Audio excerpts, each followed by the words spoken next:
Okay, here we'll record this on quiz. So here's a quick quiz. Let's just use this as a discussion prompt. So here's what we're going to do. And if you guys want to read ahead in the book, that's great. I actually want to read the chapters. I want to read chapter 2 with you tomorrow. I know you guys, despite Larkin staying out, but really late. I'm sorry. The papers are actually not ready until tomorrow. So if you're ready to finish up your papers tomorrow, you want to just hold off and read chapter 2 in class together tomorrow. Yeah. This is the kind of book that really benefits from close reading. It also really benefits from second reading. I really don't get it. What's that? I don't get what's going on. That's fine. We're going over there. I know, same Henry. I was like, it's kind of hard to. It is, well. Like, it makes sense with the movie. Oh, shush about the movie. I was like thinking about Shush about the movie. The movie's different. The movie opens up differently. It opens up differently. But it, we'll see the movie later.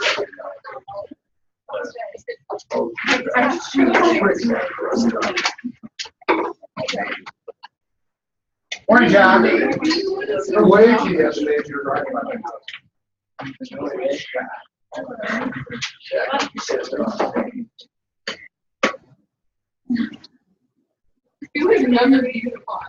Really?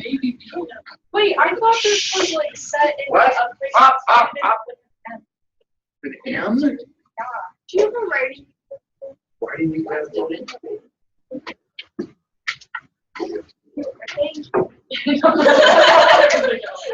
Let's do this quickly.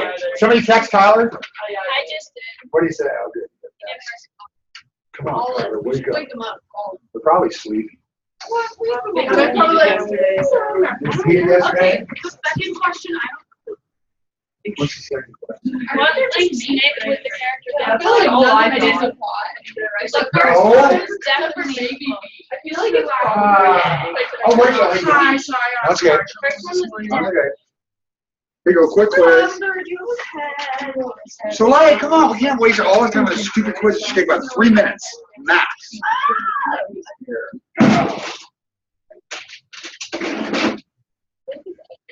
Great grandmother. Oh, okay.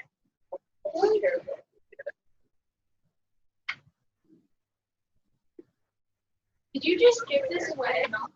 Oh wait, no, that doesn't. No, I'm not. That doesn't even happen. What? You give this?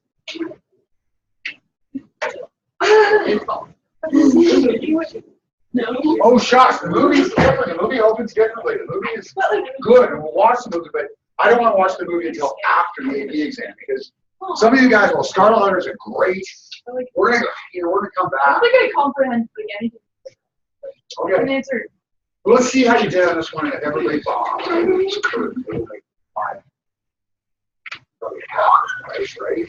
I don't. Really very small. Are they? Yeah. Right? Okay, for number 6. Okay, this is fail on this quiz. I Yeah, okay, it's fail on this quiz. I like this. Okay. Oh, they talk about that. Don't tear it up. You can refer to it here. Yes, this book. What I love about this book, I just found out this morning with with Mackenzie or whatever, that my pagination is off. I wish we had these guys would join. The back page is much better. What? The back page. Back page is better. This book. When was this book written? What do you guys know about? What do you guys know about F. Scott Fitzgerald? I like to We're gonna go through it. Because we'll just use this not as a quiz, but as a discussion. He's from Minnesota. He's from St. Paul. F. Scott Fitzgerald went to. He's the person who coined the term the Jazz Age. He and his wife Zelda. F. Scott Fitzgerald went to Princeton just a couple of years before my granddad. My granddad, went down to Placerville, got on the cattle car, went up to Denver.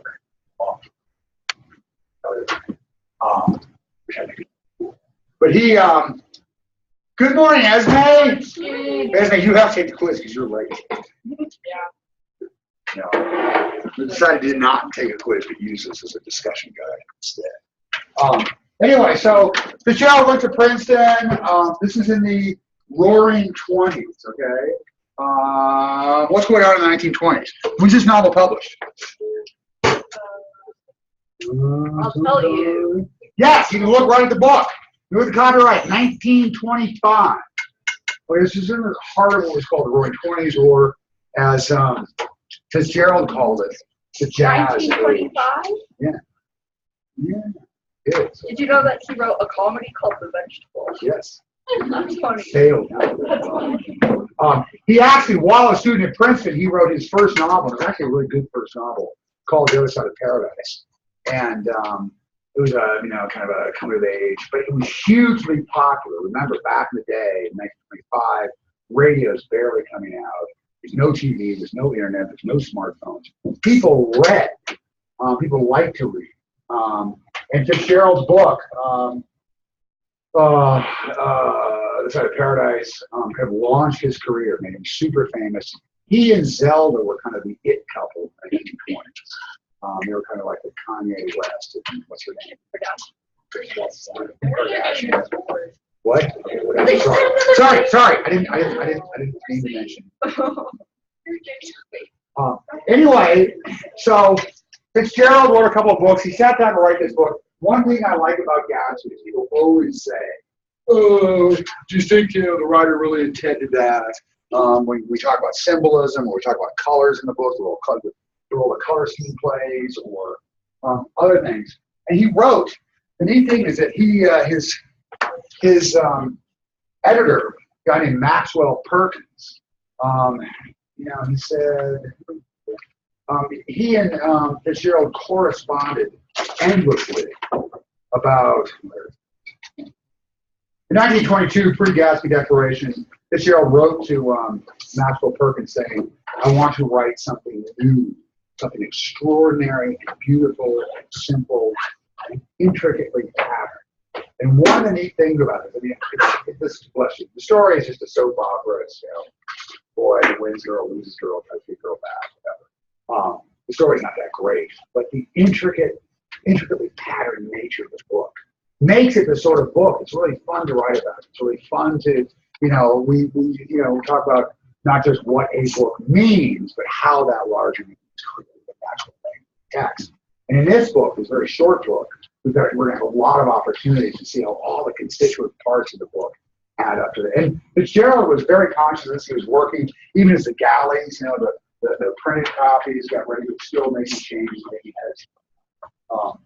And as a result, I think this is one of the few books that can kind of, lay claim to the title The Great American Novel. Even though the story itself is not that great. What the story is about, what?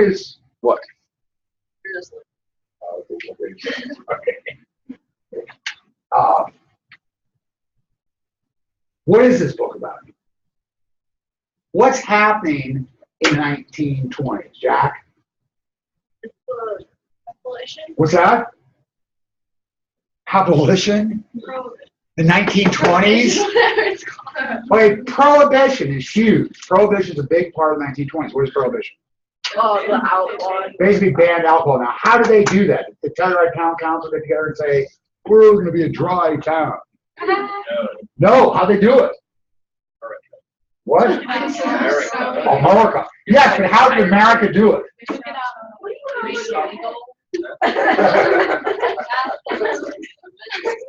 What did, what's that? They passed a constitutional amendment. We haven't in 30 years, in 30 years, we haven't been able to pass an equal rights amendment, okay? It's very, very hard to pass a constitutional amendment. The Constitution, Kenzie, and the Constitution, the Declaration of Independence, these are kind of our sacred documents, okay? And so we amended one of those documents to prohibit the consumption of alcohol. And what happened in the 20s? Everybody drank, and Fitzgerald and Zelda were infamous for their raging. They were, Fitzgerald was, was a raging alcoholic. What happens when you have a rule, and it's not just a rule like no more hats in class. It's not just a hat rule. This is a constitutional amendment, but everybody ignores it. Okay? What's that? No, you're right. It makes people want to do it more. And what does it make? How does it influence your attitude toward other rules? May as well kind of ignore those as well. So we've got prohibition, a constitutional amendment, which he points out, and yet it's routinely ignored. People are drinking more than ever. Organized crime is coming into form. Not just moonshine, it's actually bootlegger. What's a bootlegger? Oh, that guy who went to Alcatraz.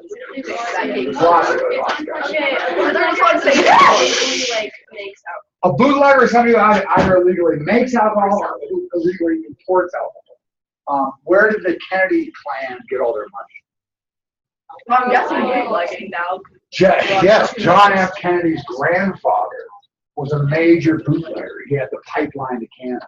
He'd run Canadian whiskey down and sell it.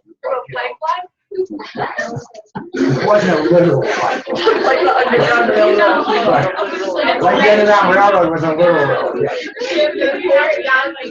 But the point is, so we've got this growth of organized crime, the alcohol business, which is like a drug cartels today. Al Capone in Chicago. We have other people coming out. So we've got people. Al Capone, yes. We're thinking of flaunt. We've got people flaunt the rules.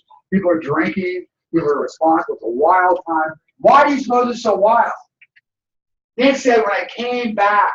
It's after the war. Yeah. It's after the war. It's after World War I, which we joined late. The Doughboys, the Yankees, we joined late just the last 2 years. But what do you know about World War I? It was the first like really technical war. Really sweet and had a victory. The 14 points. It's kind of a victory, but that's not. It was the first. Sorry. It was the first technical. It was the first. It was a terrible war. If you guys read, that's what I'm trying to say what Soleil said. If you guys read a book by, do you know Wade Davis? He's a part-time local here. I've heard of him. He's got a great book on Mallory. And Mallory's, Jeff on Everest. And all of Mallory and all of his buddies who climbed were veterans of World War I. And Wade Davis, first 100 pages, talks about the effect of World War I. There'd be battalions, which are like 900 soldiers or something. And in every battalion, 887 soldiers died. It was massive. I mean, the numbers of casualties were enormous. It was terrible, terrible warfare. It was, as Soleil was trying to say, it was the first mechanized. We had machine guns. We had, up to then, before then, war was kind of, you get on your horse and you get your cavalry and you trot down the line, kind of like the, charge the light brigade, cannons left, cannons right, followed thunder. This was machine guns, tanks. They had the first tanks. They had poisonous gas, mustard gas, trench warfare. It was a terrible war. And so people came back pretty disillusioned. And so it was kind of like the 60s, early 70s, post-Vietnam, where people were starting to question authority. So it's a pretty crazy time. Fitzgerald chooses to write this time, obviously, because it's his time. He's a member of this culture. He's witnessing this change firsthand. But he's also writing about what? Okay, so the character sounds like him. Like what's that? A character that's kind of familiar to him. In my younger, more vulnerable years, my father gave me some advice. I've been turning over this.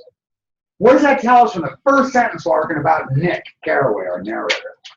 He's older now? In my younger, more vulnerable years. One of the things that makes this book remarkable is Nick's narration. Nick Carraway is, there's a lot of qualities that we'll look at that make him an exceptionally good narrator. But he also, he's somebody who he's involved with all the characters, but he's not central to all the action. He actually doesn't witness some of the key events of the novel, but he's relating this to us. So he says, here, I'm at the first, just go through the first page and clear up some of this, once again, to Zelda. Zelda was Fitzgerald's wife. She was beautiful, dazzling, glittering. She drank way too much, had affairs with French aviation officers. He eventually went insane, was put into a sanatorium in Switzerland. Zelda, his wife, was eventually put into a sanatorium, which then burned down. With all the people in it. Yeah, of course, it was great. Anyway, chapter 1, my younger, more vulnerable years. If it's his younger, more vulnerable years, Annika, what does that tell us about him now? He's older, and he's learned something. And what does it mean if you're vulnerable? What's the opposite of vulnerable? Protected. Kind of hardened and bitter and protected, okay? So somehow Nick has become older, wiser, more bitter about things, okay? What do you suppose caused that, Mary? Maybe the story he's about to account, or recount, rather. Maybe this is, the events that are about to transpire in this book have had the effect of causing Nick to grow older and wiser, but in kind of a sadder and more bitter way. My father gave me some advice I've been turning in my mind ever since. Whenever you feel like criticizing him, when he told me, just remember all the people in the world haven't had the advantages you've had. Those of you who've seen the movie, the damn movie, we'll find out that this is kind of ironic. Why, Ella, who's read the book? Why? He says, why is this ironic? Whenever you feel like criticizing him, just remember all the people in the world haven't had the advantages you've had. In the end, Nick is the poorest of the George and Myrtle Wilson, who we'll meet tomorrow when we read chapter 2 together. I want to read a couple of chapters to talk about how to. But yeah, it's ironically Nick he's surrounded by fabulously wealthy people, and Nick is just kind of solidly middle class. So it's kind of ironic. He says, I understood that not a great deal more than that. In consequence, I'm inclined to reserve all judgments. I have it to these curious natures, and also maybe the victim of a few veteran bores. The abnormal mind is quick to detect and attach itself to this quality what appears to be a normal person. So it came about that in college, I was unjustly accused of being a politician because I was privy to the secret griefs of wild, and of course, most wild, unknown man, whose secrets Nick will be privy to. He's going to be who? Yeah, ask me. So why is trying to reserve judgment, and why does this make Nick a really good narrator? he's like neutral. He's not biased, and if somebody's not biased, if Soleil is so judgmental, and Hadley is actually non-biased, non-judgmental, and you've got an issue, you've got a problem, who are you going to talk to? Probably Hadley, because Soleil is like, right? So the fact that he's inclined to reserve judgments makes him the sort of person that everybody, all the other characters in this book, are going to open themselves up to him. So even though Nick won't be present in some of the key events in the novel, people will turn to Nick, and he's the one that he'll tell them. What is reserving judgment? What page are you guys on? What's your page 2? My page 6. Next page. 2 page 2. The pagination's different. See your books. Oh my gosh! Look at this book, look at that book. Oh, I did not get into all.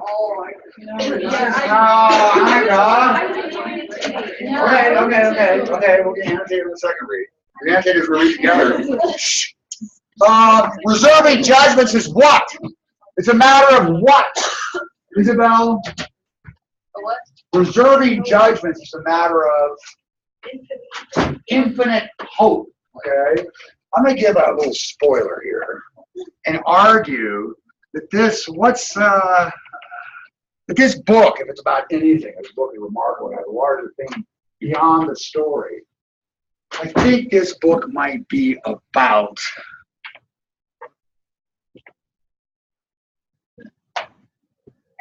the American dream. What's hope like? It's like a dream. It's like something that's hope is. Why is reserving judgment a matter of infinite hope? You want to see the best in people. You're always going to hold back and, I know that, Emma's, whatever, but I'll reserve judgment, hoping that she'll turn out all right.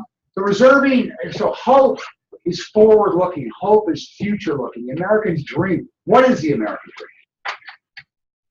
It's like making big and like That anybody, what's that? for anybody to be able to make their way. Anybody can make their way. Anybody can, succeed in life. But we all start off with equal opportunity. Because this is democracy. We're not like, back in England where you might be born a duke or something, and then you're like, nobility. No, the American dream is founded on democracy. It's this idea that anybody, if you've got enough gumption, enough drive, enough ambition, enough smarts, that anybody can succeed, okay? And what else? What else is here? To be successful, what else can America do? You come to America as an immigrant. Be free. You make more money. Be free, make more money. How about how people perceive Alyssa? Let's say Alyssa's born in some little, podunk French village, and she's the son of a peasant. Oh. Let's say she's the daughter of a peasant. She wants to be accepted by society. Well, she's accepted as a peasant. Yeah, she's a daughter of a peasant. As a Hey, equal. throw some straw on my donkeys. Come on. Like she can You can't change ranks. You can't change. You can't reinvent yourself. But you could move. But if you're in France, there's nowhere to move because France has been settled for thousands of years. What does the U.S. have that Europe didn't have? Unexplored opportunities and places and a lot of land. California's kind of bloated, so I guess. Okay, what's over here? The West, the frontier, okay? And historically, not in 1925, support, not in 1925, but historically, the West, if, let's say, Esme was somewhere in the Ohio River Valley, and, she just kind of tried to make her name, and she just kind of blew it. Never even got out, Esme. What could she do? She could load all of her stuff into a covered wagon, move 100 miles west, and start over, reinvent yourself. I'm no longer Esme, I'm Esme. And I'm going to be something different, okay? I can reinvent myself, okay? And this is the American dream, that we're not tied, I'm not stuck, I'm born the daughter of a poor peasant. I'm going to be, like the daughter of a poor peasant. That's it. There's no social mobility. I can't, change I can't reinvent myself. I don't have any opportunity. So the American dream, and the American dream is really founded on the idea of this frontier. Forget the indigenous people and Native Americans, mindless slaughtered. The idea was that there was always a new opportunity out west. We want to look at markers between east and west. Okay, we already have two markers. There's two eggs. What's west egg and east West egg? Egg is like the new well. West egg is where Gatsby and Nick live. Bless you. East Egg is like East egg is described as the more what? more style. The more fashionable. Okay, the more fashionable too. We want to be attentive to differences. Where is Nick in the opening of the novel? West Egg. And He's come back. No, he's back in the Midwest. When I came back, in the book. When I came back from the East last autumn. Wait, where did you see that? It's on our page. On your page 2. Oh, there it is. After boasting, after boasting is where my tolerance to come to admission has a limit. Conduct may be found on the hard rock or wet marshes, but after a certain point, I don't care what it's found on. When I came back from the East last autumn, remember now he's less vulnerable, older, wiser, more bitter. When I came back East last autumn. So autumn, what's the arc of this novel, the time signature? When does it start? But rain to fall. We start off, the story starts off in the spring. We start at the end. This is a retrospective narrative, okay? First person, told by Nick. Retrospective narrative. Starts in the fall. It's backward looking. What do we associate with spring? Flowers. Okay. Right. What else? New beginning. New beginnings. Okay, all beginnings. No, I know. That's what we're all writing. The new beginning. That was the slogan. You see Nancy Reagan died? What? Anyway, so Mackenzie, you're right. It's new beginning. It's hope. It's possibilities. It's hope. It's this notion that anything's possible. We've got new life. We've got new buds springing on the tree. What do we associate having with fall? Death. The leaves dry up. Fall. That's what we call it. What's that? The end. With the end of the death of possibility. Yeah. I affiliate winter with What? that. Oh, yeah, Fall well. is nice. Everything's rain. Oh, yeah, whatever. Whoever turned, well, he came back to the east, so he's coming back to the west. We came back from the east last autumn. I felt I wanted the world to be in a uniform. That sort of moral attention forever. I wanted no more riotous excursion with privileged glimpses into the human heart. Only Gatsby, the man who gives his name to this book, was exempt from my reaction.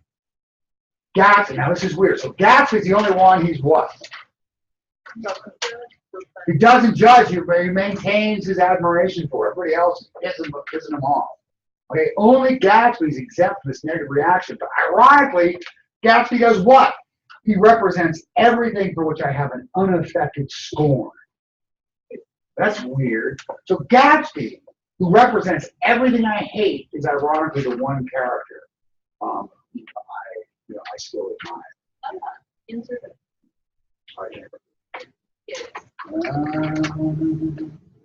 Yes, unaffected scorn. Yeah, right. The personality is an unbroken series of successful gestures. Think about gesture.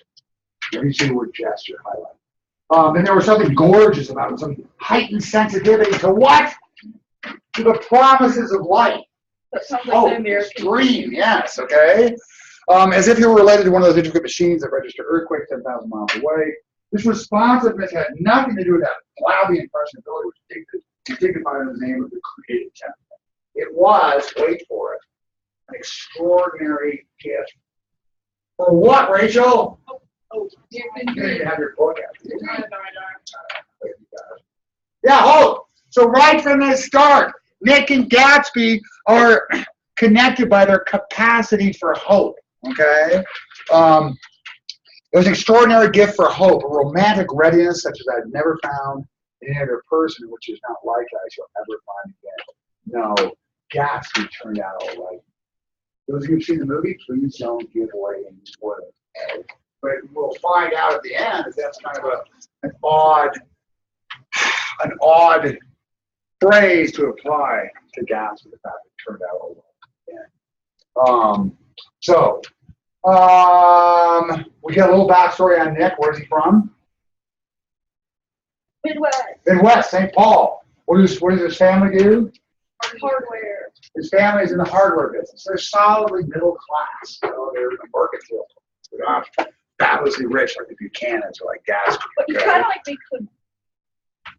Who makes them out? They've been prominent, well-to-do people in the Midwest. Like it sounds like. They're doing fine. His granddad founded a chain of Home Depots or something. So yeah, he's doing pretty well. But it's not like over the top. I'm gonna fly my private jet and tell you're rich. What did he tellingly? My grandmother's brother. I say, he asked if I would lie. My grandmother's brother came here in '51 and did what? Should be on your page. 51. Said a substitute to the Civil War. Okay. Substitution. It's kind of no that. Yes, back in the day, you could you get drafted, and so during the 60s, you get drafted.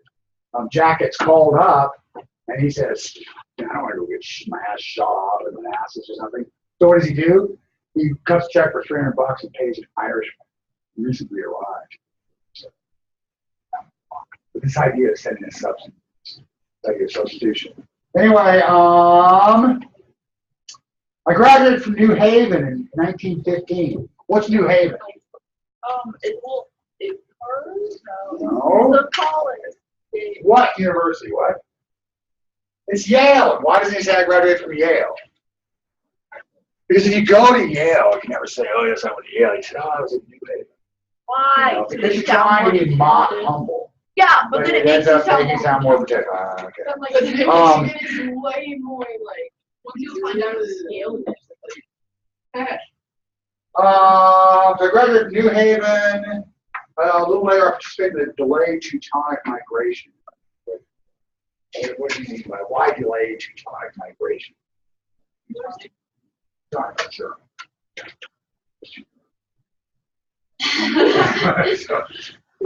Anyway, so he's being almost flip about it. He had this terrible experience. He survived the Great War, World War I. He saw firsthand He says it man's inhumanity. Man, I mean, lighthearted about it.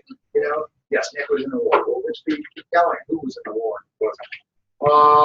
I enjoyed the calorie so much I came back restless. Instead of being the warm center of the world, the Midwest now seemed like a ragged edge. I decided to go east. Start in the west, go east.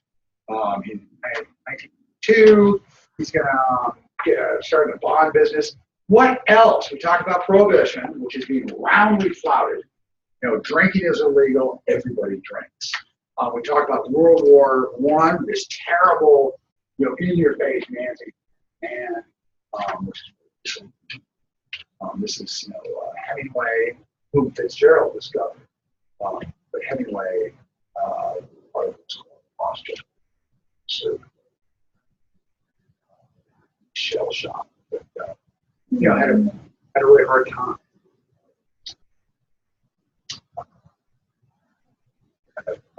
That's actually jarring.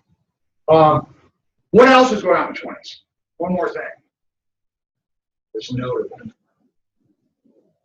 drinking in the war. What else? Well, what business is he going into? The bond business. The stocks and bonds. We've got Wall Street just spiking. Okay, Wall Street is creating incredible wealth, but it's doing it how? Not so much illegal. Yeah, some of it is illegal. False way. Do you know what a Ponzi scheme is? oh yeah. The guy, the Ponzi scheme.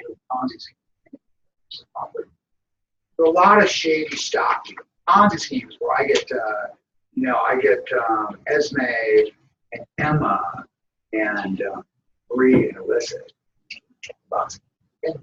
I'll double your money by tomorrow. Okay, so you all give me $10. You all give me $10. I got $40.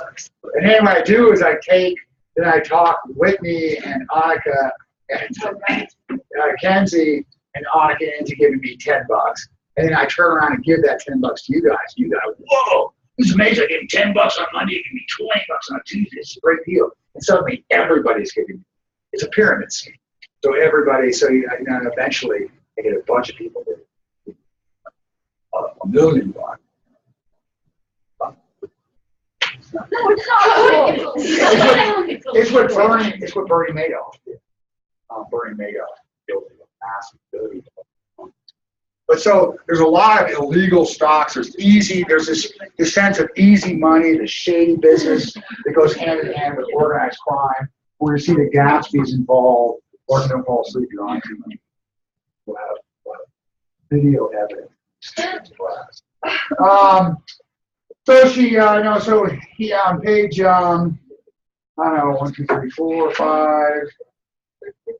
So with sunshine and great bursts of leaves growing on trees, just as things grow fast in movies, I had the familiar conviction that life was beginning all over again that summer.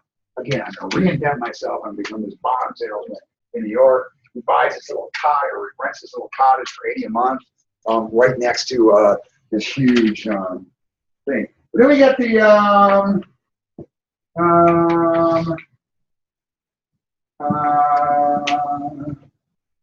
He has a dog, but then he lost. Dog runs away. Now I can bring back all such things in my life again and become the most limitable specialist, a well-rounded man. This isn't just an epigram. Life is much more successfully looked at from a single window. That's the top of this page. I can't. It's on page 4, I think. Page 4. It might not be actually.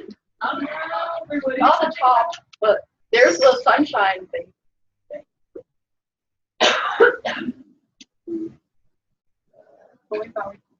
I will. I know. This is balanced. Oh, I They keep found coming it. out with different Found it. information. The bottom of the second paragraph on 4. Thank you. On 4.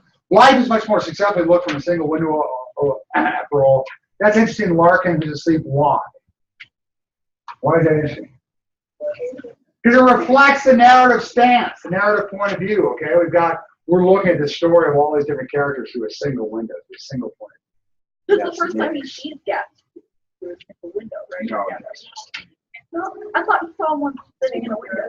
that's an, Oh! don't get confused by the movie. Oh! Soleil. Well, I think the movie did a good job of putting him on a window. Movie did a good job, but that's not how The it movie's is. great. The movie's good. We'll watch the movie, but I want you guys to flush the movie. The movie, flush the movie from your mind. That's really I hard. can't, I liked it. I was just thinking about Me the too. movie. I don't wanna I watch was it. like picturing I was like, Peter Peter Parker Parker and has how happened. happy. Spider-Man, I was thinking about Peter Parker. I don't know his name.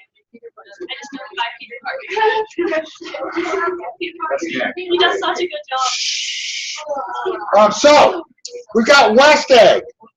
We got West Egg. I live in West Egg. That's on page 4, Page right? 5. 5. I live in West Egg. Well, that's fashionable of the two. So this is the most superficial tag to express the bizarre and a little sinister contrast between it. Does the back of your book have a map? Okay.